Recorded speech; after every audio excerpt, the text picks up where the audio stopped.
high-flying Air Force Reserve pilot dedicated to his job and beloved by his fellow servicemen. He flew logistical missions and rescue missions. He flew in combat zones. However, unexpectedly, the true danger for this wartime pilot was not overseas, but in his own home. He was shot twice in the back and once in the head at close range. It was clear that this person, this killer, wanted him dead. As the murder investigation takes off, a house full of twisted secrets is revealed behind closed doors. It's the first time in my 25-plus year career that I had ever seen a crime scene booby-trapping.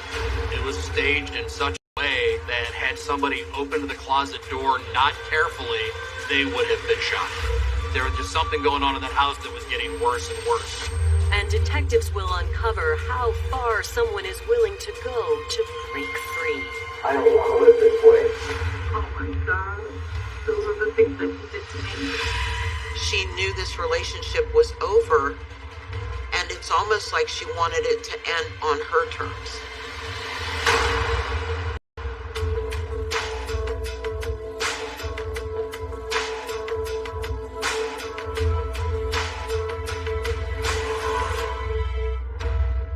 March 15th, 2007, Trumbull County, Ohio. Airman Gary Dodge arrives at the Youngstown Air Force Reserve Station looking forward to connecting with fellow pilot, 44-year-old Carl Hoerig before a busy day of work. There's only one problem. Carl is nowhere to be found. It was not common for Carl to miss work. So Gary Dodge placed a call to 911 to check the welfare of his friend, Carl Hoerig. The responding officer finds one vehicle in Carl's driveway, but a knock on the door goes unanswered. They tried to get in, but because there was no answer, they ended up contacting his father. I think that gave the friends and family grave concern right from the beginning. His father arrived and was able to let them into the home, and that's when they made the discovery. Police discovered Carl's body at the bottom of the steps, near the front door, covered in a comforter, and he was deceased. He was the obvious victim of a homicide. Made the calls to the detective bureau, the prosecutor's office, and the coroner's office. Outside, Carl's father learns the shocking fate of his son. For a parent to be there when a child's body is discovered, as you can imagine, it was just heartbreaking. They did not want the father to come into the home to see that.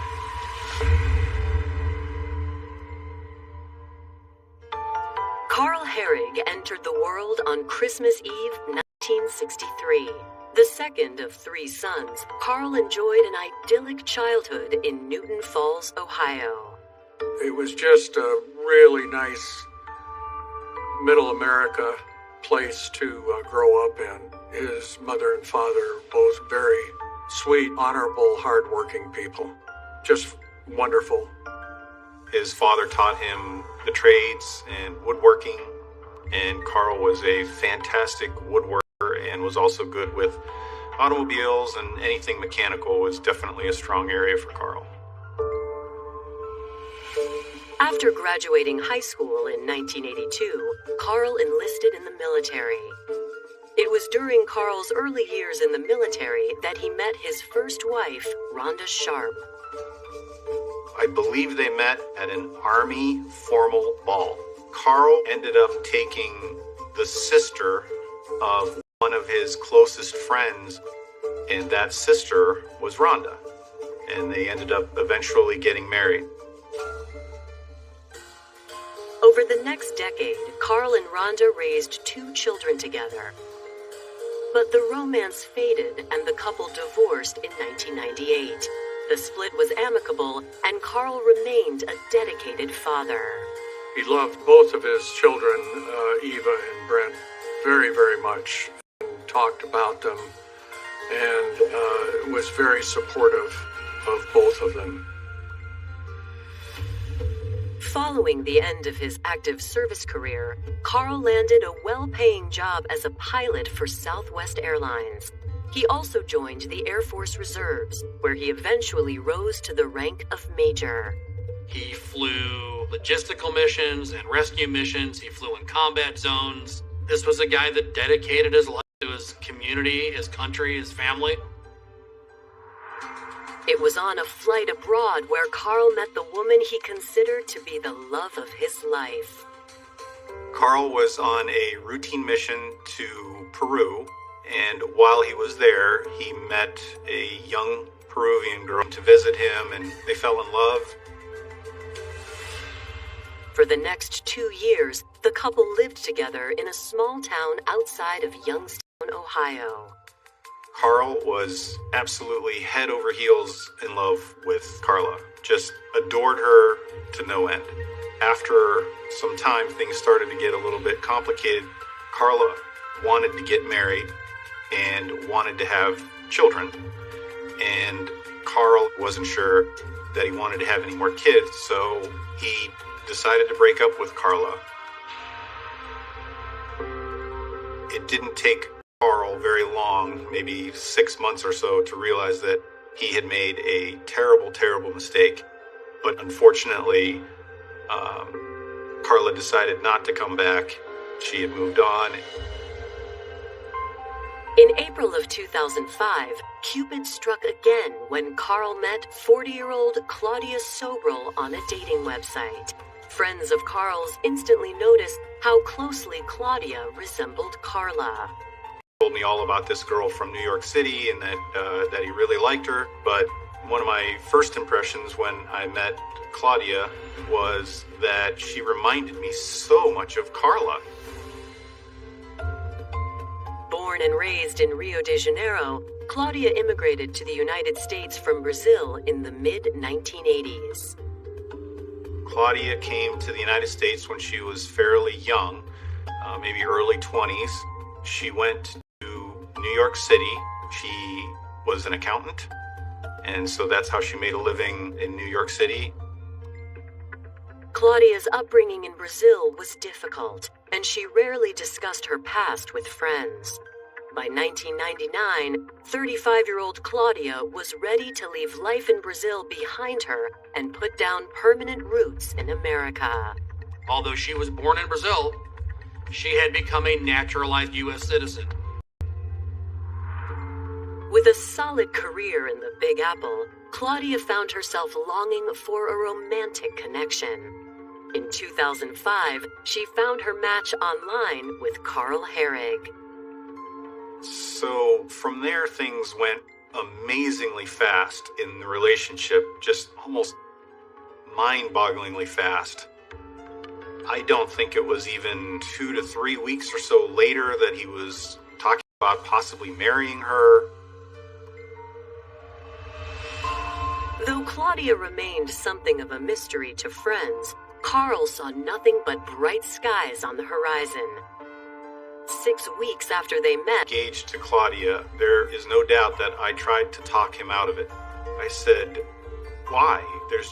There's no reason to move this fast. You don't even know her. You haven't even known her that long. Why get married? And his response was, I can't lose this one. in June of 2005, Carl and Claudia married in Las Vegas. After the ceremony, the couple set up their home on a quiet, tree-lined street in Carl's hometown of Newton Falls, Ohio. It's where his mom and dad were. It's near where his brothers were. He found a really nice house in a really nice neighborhood that he absolutely loved. This was a whirlwind romance for Carl Hoerig and Claudia.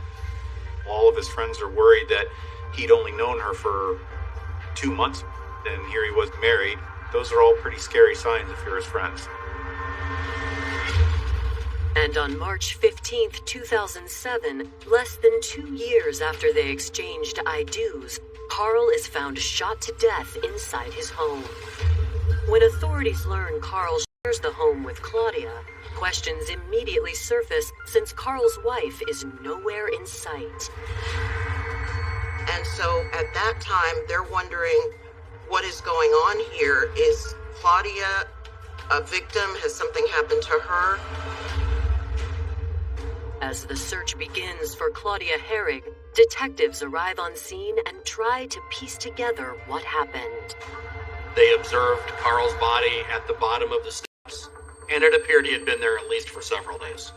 Carl had been shot twice in the back and once in the head. Detectives next make their way into the master bedroom. But when they open the closet door, investigators find themselves staring down the barrel of a gun, literally. And it's the first time in my 25-plus year career that I had ever seen a crime scene booby-trapped. Coming up, a deadly contraption raises investigators' suspicions. It was something none of us had seen before. And police uncover evidence of a rocky marriage. He didn't have very many good things to say about Claudia at all. They had lots of trouble at home.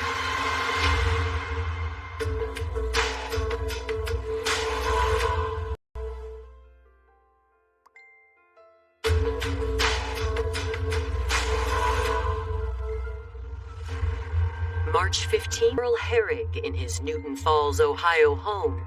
Police are unpacking the crime scene when they make a disturbing discovery in the master bedroom closet.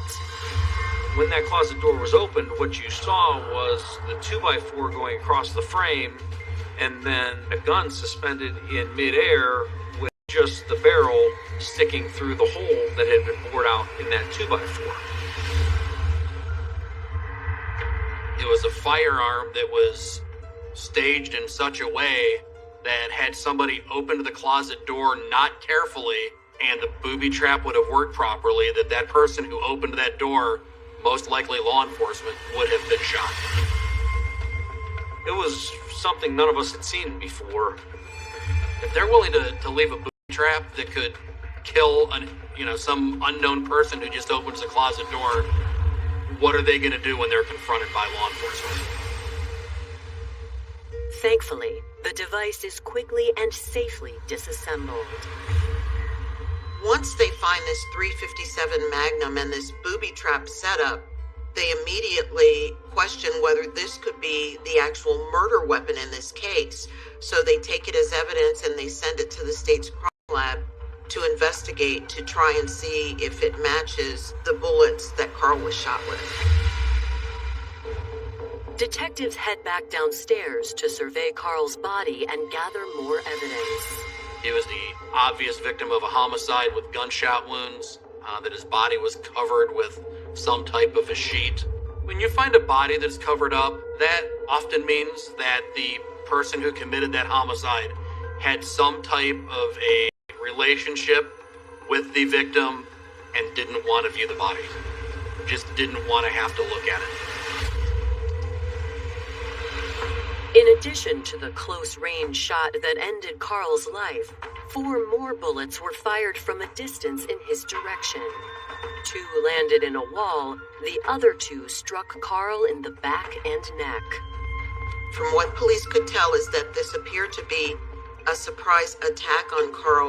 The fact that he was sitting at the bottom of the stairs, his shoes untied, a water bottle there, it appeared as if he was getting ready to go somewhere, which was most likely work at that time. When detectives search the rest of the home, one possible motive for the murder is soon ruled out. There was not signs that the house had been burglarized. The house was not ransacked or anything of that nature, with the exception of Carl's body being covered in a comforter at the bottom of the steps. The house was in... Crime scene search continues. Detectives step outside and examine Carl's car in the driveway, with a hastily packed suitcase in the back seat. Looking into that vehicle, they could see some clothes in a bag, his cell phone. Those are also things that they didn't think he would just leave basically out in the open like that.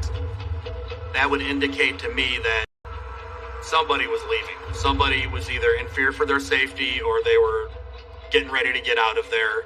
and something bad happened. That would raise red flags right away. Law enforcement also notices that both Claudia and her BMW are nowhere to be found. The father and family members who were all responding to the scene immediately told the detectives that her vehicle and her were both missing from the residence. None of the neighbors really knew anything about what happened. They didn't seem to hear anything or see anything odd, but one man did say that on the 12th he saw the BMW peel out of the driveway. The neighbor's timeline would seem to line up with the approximate date of Carl's death, which means Carl's killer could have a 3-day head start. When a person is married and they are found deceased in their home, especially alone, the first thought for concern is, where is the spouse? Is the spouse alive? Has the spouse been kidnapped or hurt, or are they a suspect? So police are doing everything they can to find this BMW that the couple owned. They put out the be on the lookout for Bolo alert to authorities trying to find the vehicle. You see the totality of the crime scene. Number one, the area that is not known for violent crime.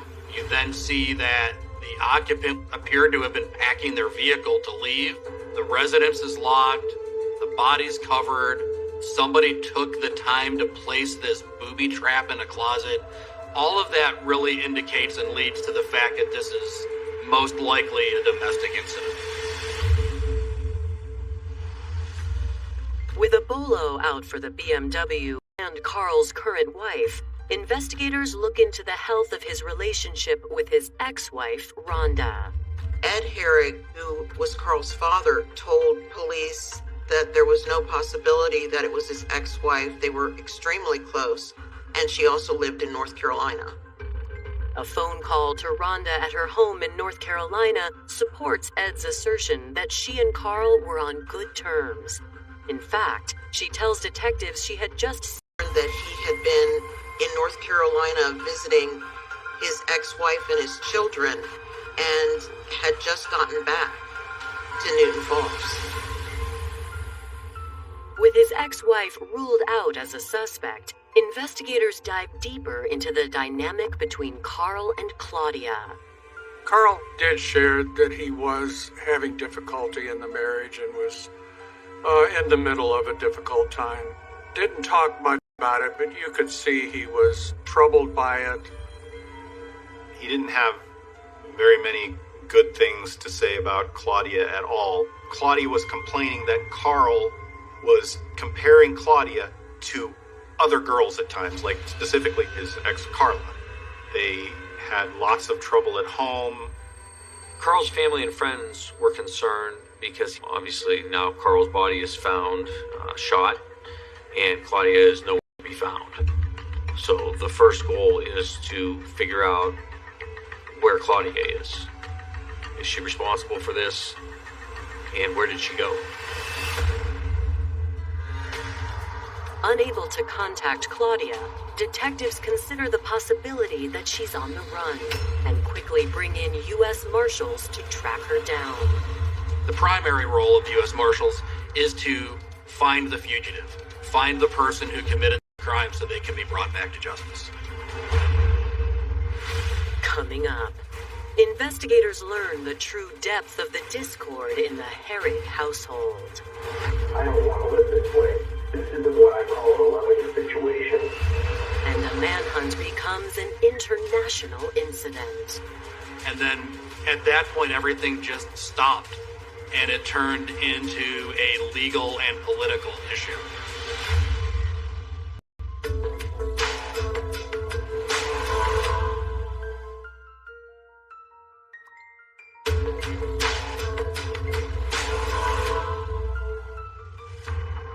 The investigation into the murder of 44-year-old Carl Hoerig is quickly pointing in the direction of his Brazilian-born wife of 2 years, 42-year-old Claudia.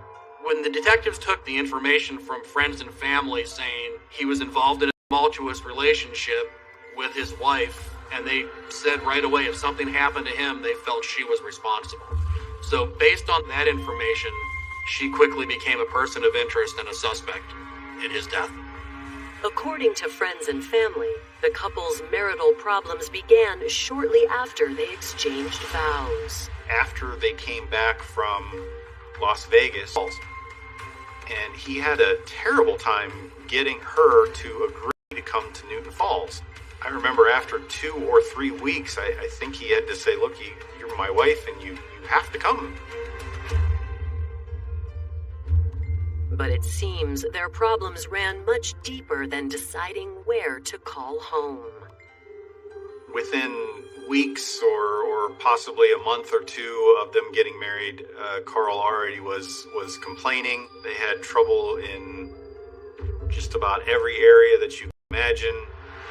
They would try to make it work for a while, and it kind of went back and forth, which was probably very, very hard on both of them. Friends say Carl's infatuation with his ex Carla caused him to jump too quickly into marriage with Claudia. In my opinion, I think what happened was after he got married and she came back to Newton Falls, Carl started to realize that she wasn't Carla. She was nothing like Carla. All she did was look like Carla. She did not have the same personality at all. Apparently, the pressure to fill Carla's shoes was having a noticeable effect on Claudia. The family was describing her as having erratic behavior, that she seemed like she was unstable. During their search of the Hoerig home, police find a recording on a computer of a family meeting from February 5th, 2007. It's clear that Claudia called the surprise meeting to address the tension in her marriage. And while Carl and his parents were present, no one knew Claudia recorded the entire exchange. Well, I'll tell you. First of all, this kind of theatrical drama, that's a problem. I don't want to live this way. You pulled a stunt on me right now. I'm done with that. I don't want to sit here and talk about this in front of people. It's not long before Carl's former flame, Carla, becomes the focus of the discussion. You compared me to Carla. See? Right there. You're trying to say things about her that aren't true. You don't know her. She was just a good person who was easy to get along with. And you were the hardest person to get along with I've ever met. I'll just leave it at that. I don't understand you. Even last night I was trying to talk to you and I said, what is it that you want? And then you talked about the companionship. But you're the one that is not keeping me company. You're the one that is never home. I'm alone. Well, I'll tell you, there's two sides to every story. And I'm not even going to tell my side. Because I'm not even sort of yelling in front of other people and saying this kind of stuff. It's nearing its end. You're making me miserable every time I say we're done. You say, no, let's make it work. If this is the way it has to be, I'm going to tell you something right here now. I will do everything the best that I can to take care of you, but I see us done. I'll provide and pay and take care of every problem and make things as painless as I can. But this little thing here pretty much seals the deal. If you don't want to deal with me and you want to involve other people, you do things different than I do. This isn't what I call a loving situation.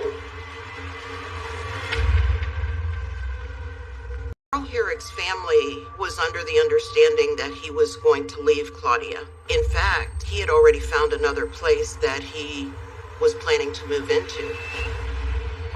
After hearing how hostile Carl and Claudia's marriage had become, authorities cracked down on locating Claudia. Luckily, on March 16th, they get their next lead. We learned that Claudia's BMW was located in a parking area at Pittsburgh International Airport. Obviously, we were excited that the car was found, but now the next problem that is presented to us is, where did she go? Did she board a plane? Detectives' suspicions are heightened when they comb over the couple's financial records and discover a major red flag. They find out that Claudia Hoerig cleaned out a bank account and basically dumped all of her money into an account in Brazil. The amount of money was nearly $10,000 in U.S. currency. To verify that it was actually Claudia who authorized the transaction, they check the bank surveillance footage, and clear as day, on March 12th, 3 days before Carl was found dead, Claudia is caught on camera. This was right around the same time that the homicide obviously occurred. So that led investigators to believe that, this was something that was premeditated, this was planned. She had this money withdrawn before the homicide occurred. The thought going through our head is she's wiring money down to Brazil, so she will have money when she gets there. It sure would lead one to believe that she was heading back to her home country. And when investigators scrutinized Claudia's cell records, they determined that Claudia's travel plans were highly coordinated. First, leaving her car in Pittsburgh, and then flying to LaGuardia Airport in New York. We were then able to see that she traveled from LaGuardia across town to JFK Airport, where her phone was again turned off. And her last known location was flying information and her ticket information to determine where she may possibly be so we can locate her. We discovered that she had actually boarded that flight from JFK to Brazil. We had the ticket. We knew she was on that plane. Then that's when the next stage of the investigation, really kicked off. Back in Trumbull County, a forensic analysis is conducted on the handgun found inside the Hoerig's closet, and it's determined to be the weapon used to kill Carl. And what's more, the gun was purchased by Claudia. Police learned that it, in fact, was the murder weapon and that it was purchased by Claudia Hoerig, Carl's wife, just 2 days before the murder. We talked to the employees at the indoor gun range. They remembered Claudia being there, and I talked to the subject who sold her the weapon. Claudia had laser sight grips installed on that weapon when she bought it. That way, when you hold the gun, the laser comes on and, shows you where the bullet's going to hit. Claudia bought ammunition and actually practiced shooting that weapon with the laser grips on it. With proof that Claudia purchased the same weapon used to kill Carl, on April 12, 2007, authorities file murder charges against her. But with their prime suspect more than 4,500 miles away in Brazil, bringing her home to face justice will not be easy. Brazil was putting up a fight regarding the extradition. The Brazilian Constitution says if they are a Brazilian citizen, they're not going to extradite back to our country. There was never, ever a Brazilian citizen extradited back to the United States of America in our history. And then at that point, everything just, the law enforcement side of things really just stopped. And it turned into a legal and political issue. Coming up, as the decade-long fight to bring Claudia to justice continues, it's Claudia who finally taps out. The two of us are sitting there and she says, a wife doesn't kill her husband for no reason.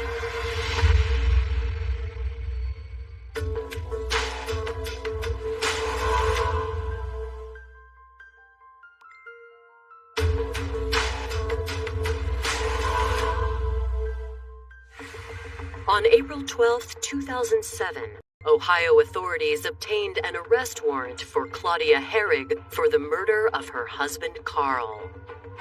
But now that she's fled to her home country, West Marshals, we quickly learned that the Brazilian Constitution does not allow for the extradition of their citizens to foreign countries. And because Claudia had been born in Brazil, they were considering her still a citizen of their country. So the extradition process did not even start. But she took an oath of citizenship to the United States. And in that oath of citizenship, it clearly states that you renounce your citizenship in any other country when you become a U.S. citizen. She commits a murder here in the United States, flees to her home country of Brazil, and Brazil tells us they're not giving her back to us. So that's very frustrating. She has to face charges for this. No one expected this battle between the courts and a battle between two countries. For 9 years, U.S. authorities look for a way to cut through international red tape and find justice for Carl Hoerig. As for Claudia, life in Brazil was treating her all too well. Throughout this entire process, after she was initially located, the U.S. Marshals International investigators, with the assistance of our partners down in Brazil, were keeping, I don't say constant tabs, but random tabs on Claudia. We were making sure we knew where she lived. We were keeping an eye on her. We find out she bought a house. She started her own business. She actually got remarried. These were all things that, smack in the face to the victim, to the family, and really, really frustrating to the detectives and the marshals involved in the case. After nearly 10 years of appeals to officials in 3 different U.S. presidential administrations, in April of 2016, the fight to bring Claudia back finally pays off. One of the avenues that was pursued vigorously was the fact that because she became a United States citizen, that means she had to renounce her citizenship in Brazil, and she shouldn't have those protections of being a Brazilian citizen. She tried to use this loophole as a way to get away with murder. And that little nuance, the way I understand it, went all the way to the Supreme Court of Brazil, where she lost by 1 vote. So the Brazilian federal police arrest her, and then begins the next legal process, which is the formal order of extradition ordering her removed from the country. Plane, and I flew 3 of my deputy U.S. Marshals, an FBI agent, and a State Department agent over there to Brazil to pick her up. We were at the airport police station, and we were told she was in the next room over. It was kind of a surreal moment. We had spent, over a decade trying to find her and then trying to get her brought back to justice in the U.S. But perhaps no one is more surprised than Claudia herself. Myself and the State Department agent entered the room. We identified ourselves in English and asked if she understood us, and you could see the look on her face. I mean, she went from, kind of having a normal day. You could see that look come over her face when she realized who we were and where she was going. After an 8-hour flight, Claudia arrives back in Ohio and is escorted to the police station for an interview. During the car ride, she makes a shocking statement to the U.S. Marshals. The 2 of us are sitting there, and she says, a wife doesn't kill her husband for no reason. Claudia's bombshell confession leads investigators straight to an interrogation room to see what else she'll share. And her list of grievances against Carl starts with his regret over his lost love, Carla. Talked about her all the time with me. It was crazy. And I looked like her. That's why he married me. She began talking, trying to describe an abusive relationship. Not physically abusive, but what she described as emotionally and sexually abusive. Oh my God. Those are the things that he did to me. It was all weird stuff. And he made me walk around the house on high heels all the time. According to Claudia, the breaking point in the marriage came down to the fact that Claudia wanted children and Carl did not. After suffering from 2 miscarriages, Claudia became suicidal. I was hurting again, and I became very depressed. And so then I tried to kill myself with sleeping pills. On March 9th, 2007, just 3 days before the murder, Claudia claims she took a pregnancy test and it came back positive. The next day, Claudia made a surprising purchase. So I found out I was pregnant, and I got very nervous, so I became depressed. I had a friend doesn't want to accept this pregnancy, I'm gonna kill myself. To show how serious she was about her intentions, Claudia claims that when she told Carl she was pregnant, she held the newly purchased .357 to her head. He stares at me. I thought he would have some emotion in his face. Had no emotion in his face at all. Nothing. And then he grabbed the gun in my arm at the same, no, and my neck at the same time. And then he just threw me. And I fell.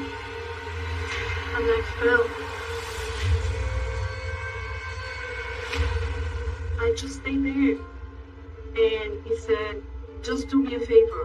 Let me leave the room and go to the basement to do that, because you're going to splash my paintings. You're going to splash blood all over my paintings. I got very angry. If he hadn't said that, I would be that huge killer. She said that those statements infuriated her so bad that when he turned his back, that instead of killing herself, she shot him. I remember very clearly the first one. That I remember, the first one. And then I know that I shot him 2 more times.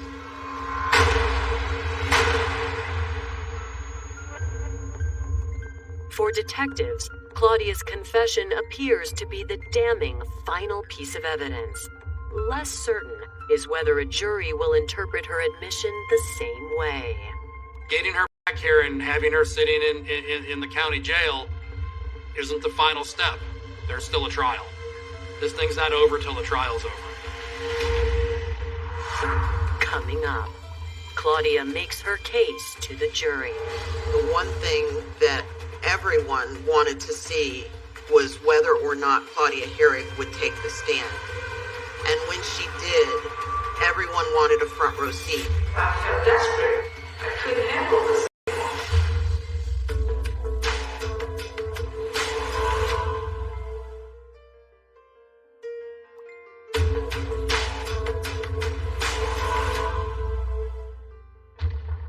January 24th, 2019. After more than a decade on the run, Claudia Hoerig is led into an Ohio courtroom to stand trial. Murder of your husband with advanced plotting and preparation as demonstrated by your actions in the days leading up to the murder.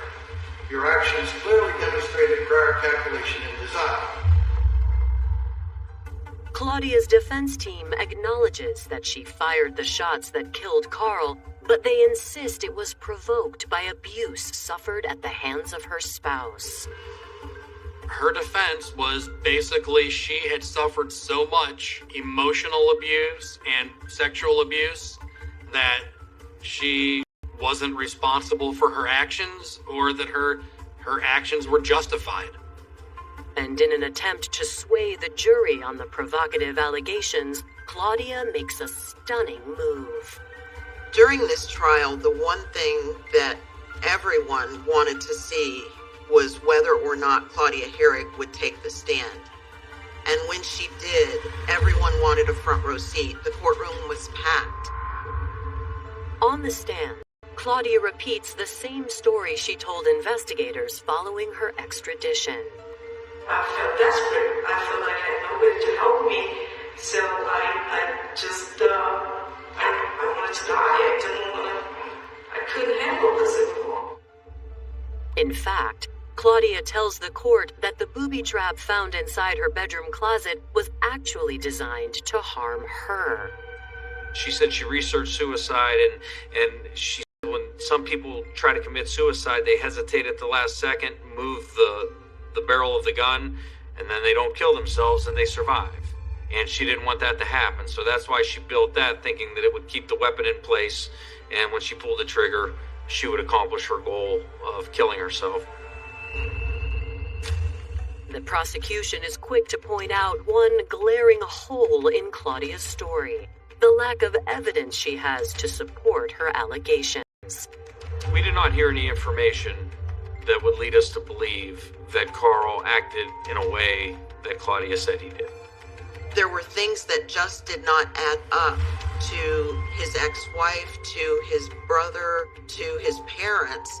Knowing the man that he was, they felt that everything she was saying was totally going against everything that Carl was. Frankly, I've forgotten most of that nonsense that she brought up. It's just ridiculous. She had made some comments about being pregnant on several occasions and having miscarriages. She was not able to provide doctors, hospitals. She couldn't provide any information whatsoever to support those claims. Nor did Claudia ever give birth to another child after Carl's. The prosecution was able to prove that this crime had been planned by Claudia, mostly because of the purchase of the firearm a few days in advance of Carl's shooting, the laser grips that were installed on that weapon. Obviously, if you're going to kill yourself, you don't need a laser sight to accomplish that goal. She gets at 3:57 that she bought 2 days earlier, that she had the laser sight on and practiced for an hour 2 days earlier. He's packed and ready to leave. He was preparing to leave to avoid confrontation. She wasn't going to let that happen. She knew he was getting ready to leave, and if she could convince him to stay, then she was going to kill him. I think that was something that she had already decided in her mind, that if he tried to leave, I have to kill him, and I'm going back home to Brazil.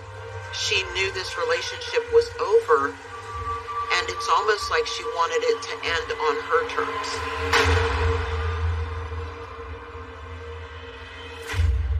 On January 24th, 2019, after less than 4 hours of deliberation, the jury's verdict is announced. We, the jury, in this case, duly impaneled and sworn or affirmed, find the defendant, Claudia C.